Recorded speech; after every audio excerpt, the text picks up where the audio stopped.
अस्सलाम वालेकुम व्यूअर्स। मैं हूं हसन और आप देख रहे हैं मेरा चैनल यूट्यूब चैनल। और आज का टॉपिक है हमारा cable size calculation for higher amperes और लोड्स। बहुत इंटरेस्टिंग टॉपिक है। इससे पहले जो वीडियोस हमने कवर की वो कैलकुलेशंस स्लाइटली डिफरेंट थी और ये डिफरेंट होगी।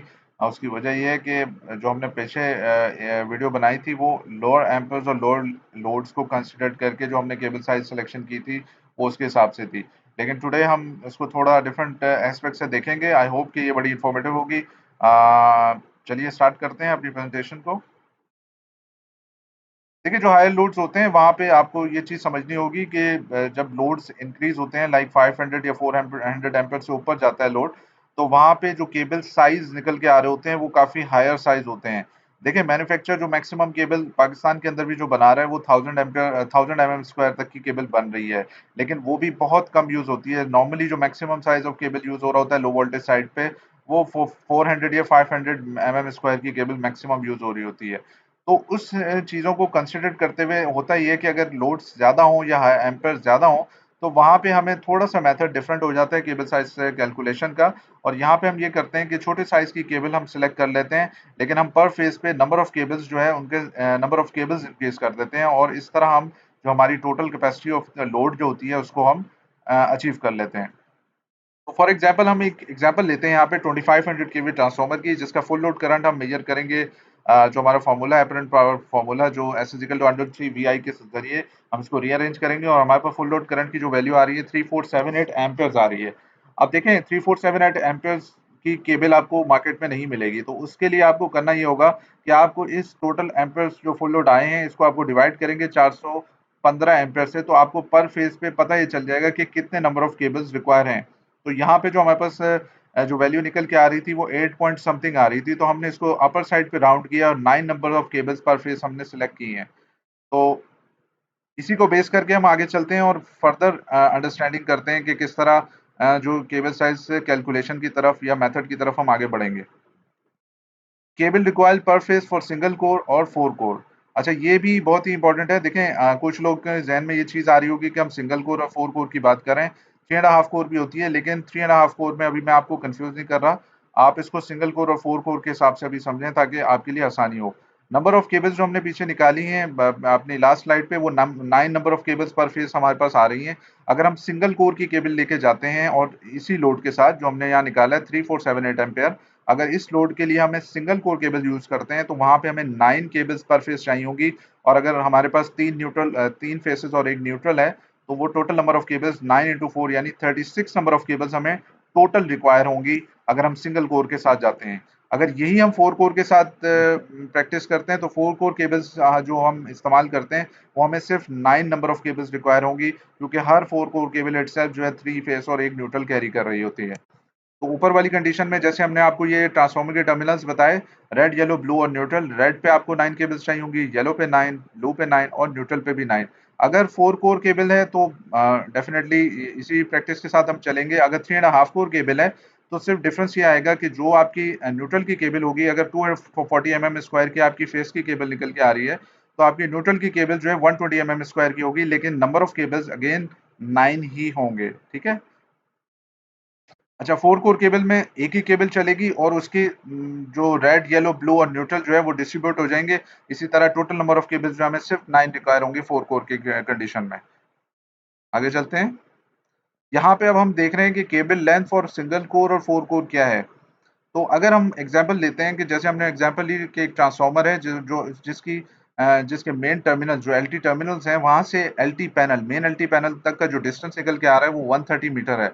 जो 130 मीटर का डिस्टेंस है, अगर हम इसको दोनों कंडीशंस में चेक करते हैं, सिंगल कोर और 4 कोर में, तो हम ये देख रहे हैं कि कितनी लेंथ हमें रिक्वायर होगी। अगर सिंगल कोर केबल के साथ जा रहे हैं तो जैसे हमने पीछे डिस्कस किया कि 9 to 4 36 नंबर ऑफ केबल्स हमें चाहिए। तो 36 को अगर हम इसके डिस्टेंस जो हमारे पास आ रहा है 130 मीटर का, इससे मल्टीप्लाई करते हैं तो हमें टोटल जो length of the cable single core में चाहिए होगी वो 4680 मीटर्स चाहिए होगी। जबकि 4 कोर की कंडीशन में हमें ये सिंपल जो है 1170 मीटर्स चाहिए होगी। देखिए, डिफरेंस तो बहुत ज्यादा है, लेकिन इसमें ये चीज समझनी होगी कि 4 कोर और सिंगल कोर की जो प्राइसेस हैं वो डिफरेंट होती है। 4 कोर केबल जो है वो थोड़ी सी एक्सपेंसिव होती है अगर आप सिंगल कोर की केबल से उसको कंपैरिजन करें। तो जो मीटर की लेंथ आपके पास आ रही है सिंगल कोर की और 4 कोर की, अगर इसको आप प्राइस वाइज कंपैरिजन करें तो स्टिल जो 4 कोर की के जो प्राइस है वो स्लाइटली हायर आ रही होगी सिंगल कोर से। अब आपने ये भी कंडीशन देखनी है कि आपकी लेइंग मेथड कैसे हैं। अगर आपको लेइंग 4 कोर केबल ले करना ईजी है, उसमें बेंट आपको अवेलेबल है, तो आप 4 कोर के साथ जाएं तो ज़्यादा बेहतर होगा, क्योंकि आपके नंबर ऑफ केबल्स कम हो जाएंगी और इस तरह जो है वहाँ पे आपके पास जो है ना वो बंचेस आपको नहीं कैरी करने पड़ेंगे अपनी ट्रेंचेस के अंदर या अपनी केबल ट्रे के अंदर। आगे चलते हैं। अब हम ये देखते हैं कि केबल साइज सिलेक्शन किस तरह होगी 2500 केवी ट्रांसफार्मर की according to the current carrying capacity.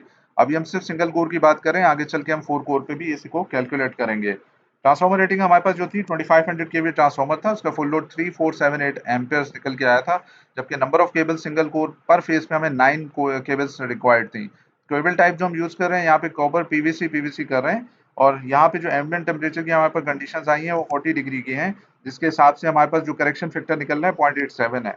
अगर ये करेक्शन फैक्टर हम फुल लोड पे डालते हैं तो हमारे पास जो एम्पेयर करंट डीरेटिंग करंट निकल के आ रहा है वो 3997 एम्पेयर आ रहा है।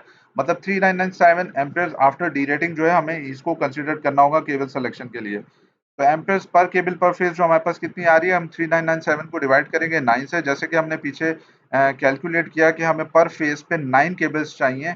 तो 9 से जब हम इसको डिवाइड करेंगे तो एक केबल हमें तकरीबन 444 एम्पेयर की रिक्वायर होगी उस सिंगल कोर में। जो एक केबल होगी वो हमें 444 एम्पेयर की चाहिए होगी या इससे ज्यादा, इससे कम नहीं होनी चाहिए, अदरवाइज हमारा जो डी रेटिंग करंट निकल के आया है वो उस पे जो है वो जस्टिफाई नहीं कर रही होगी, उसे कंप्लाई नहीं कर रही होगी। तो यहाँ पे जो हमने जब हम केबल चार्ट की तरफ जाते हैं तो केबल चार्ट पे हम यहाँ पे देखते हैं कि हमारे पास ये आप देख रहे हैं, हमने जो कंडीशन ली है वो 3 फेज एसी फ्लैट कंडीशन ली है और परफोरेटेड केबल ट्रे हमने कंसीडर की है। तो यहाँ पे 240 mm स्क्वायर की केबल हमें 507 एम्पेयर ड्रॉ कर रही है। तो हम इसी केबल के साथ जाएंगे क्योंकि ये हमारी कंडीशन को फुलफिल कर रही है। तो 9 numbers of single core 240 mm square cable is suitable which can carry 507 ampere per cable per phase which is greater than full load current per cable per phase. तो इसके साथ हम जाएंगे। अब हमने ये चेक करना है कि क्या ये केबल हमारी वोल्टेज ड्रॉप कंडीशंस को भी फुलफिल कर रही है। तो नेक्स्ट स्लाइड पे हम उसको देखेंगे। यहाँ पे हम इसकी वोल्टेज ड्रॉप कंडीशंस को चेक कर रहे हैं। तो again same transformer rating 2500 KVA transformer है हमारा, 3478 एम्पीयर फुल लोड करंट है। लेंथ ऑफ द केबल यहाँ पे 130 मीटर्स है। Number of cable single cable per phase जो हमारे पास आ रही है वो 9 आ रही है। तो सिंगल को 240 mm स्क्वायर केबल हम यूज करने जा रहे हैं। यहाँ पे मिली वोल्ट पर एम्पियर पर मीटर जो 240 mm स्क्वायर केबल है वो ड्रॉ कर रही है 0.27। ये देखिए यहाँ पे आपको ये 240 mm स्क्वायर की केबल है और 0.27 जो मिलीवोल्ट पर एम्पियर पर मीटर ड्रॉ कर रही है under the flat condition perforated tray के साथ। तो यहाँ पे हमने वोल्टेज ड्रॉप का फॉर्मूला लगाया जिसमें मिली वोल्ट की वैल्यू डाली, इसको मल्टीप्लाई किया हमने फुल लोड करंट से और मल्टीप्लाई किया जो हमारी लेंथ थी 130 मीटर, डिवाइड किया हमने इसको 1000 से और डिवाइड किया हमने 9 से। 9 से क्यों डिवाइड किया हमने, इसलिए किया कि हमारी जो नंबर ऑफ केबल्स पर फेज थी वो 9 थी। तो हमने इसको 9 से ड्रॉ किया, डिवाइड किया, तो हमारे पास वोल्टेज जो निकला है वोल्टेज ड्रॉप वो 13.56 था। और अगर इसकी परसेंटेज निकालें तो ये 3.2% निकल के आ रही है। तो 3.2 इज सफिशिएंट मेरे हिसाब से। अगर देखा जाए तो 9 numbers of single core 240 mm square copper PVC QVC cable will draw only 3.2% voltage drop, which is quite acceptable. However, please note it can be improved up to 2.5% as per IC standard by selecting the next available cable size. देखें 2.5% IC कहता है, लेकिन जो हमारे पास voltage drop आ रहा है 3%, 3 to 5% लोग जो है वो एक्सेप्ट कर लेते हैं और कंसिडर कर लेते हैं अपनी कैलकुलेशंस के अंदर। तो यहाँ पे कोई इतना मेजर डिफरेंस नहीं है। अगर आप नेक्स्ट अवेलेबल साइज पे जाना चाहते हैं तो आप 300 mm स्क्वायर भी सिलेक्ट कर सकते हैं, जिसका जो वोल्टेज ड्रॉप अराउंड 3 के अराउंड आएगा। तो आई वुड सजेस्ट कि आप आपके पास दोनों ऑप्शन है। अब यही कंडीशन में हम 4 कोर के साथ भी चेक कर लेते हैं। 4 कोर में हमारे पास जो कंडीशन है वो सेम वही है। 2500 केवी ट्रांसफार्मर है। फुल लोड करंट जो है हमारे पास 3478 एम्पियर है। Number of cable per phase 9 है। केबल टाइप यहाँ पे 4 कोर यूज कर रहे हैं, copper PVC PVC. Again ambient temperature की कंडीशन सेम है हमारे पास। तो हमारे पास सब कुछ सेम आया। हमने खाली ये चेक करना है कि जो हमारे ampere per cable per phase आ रहे हैं अकॉर्डिंग टू द जो लोड है वो आए हैं 444 एम्पियर। तो हमने ये ऐसी केबल सेलेक्ट करनी है 4 कोर में जो 444 एम्पियर से ज्यादा एम्पियर्स ड्रॉ करे। तो हम चेक करते हैं केबल चार्ट पे। ये 4 core cable copper PVC PVC का करंट कैरिंग कैपेसिटी जो है इसकी मेजर्स यहाँ पे आपको ड्रॉ हो रही है, यहाँ पे दिखाई जा रही हैं। अगर हम इसमें 240 mm स्क्वायर की केबल देखें तो वो 430 एम्पियर्स दे रही है, जबकि हमारी रिक्वायरमेंट जो है वो 444 एम्पियर्स की है। तो हम क्या करेंगे कि 300 mm स्क्वायर की केबल यहाँ सेलेक्ट करेंगे।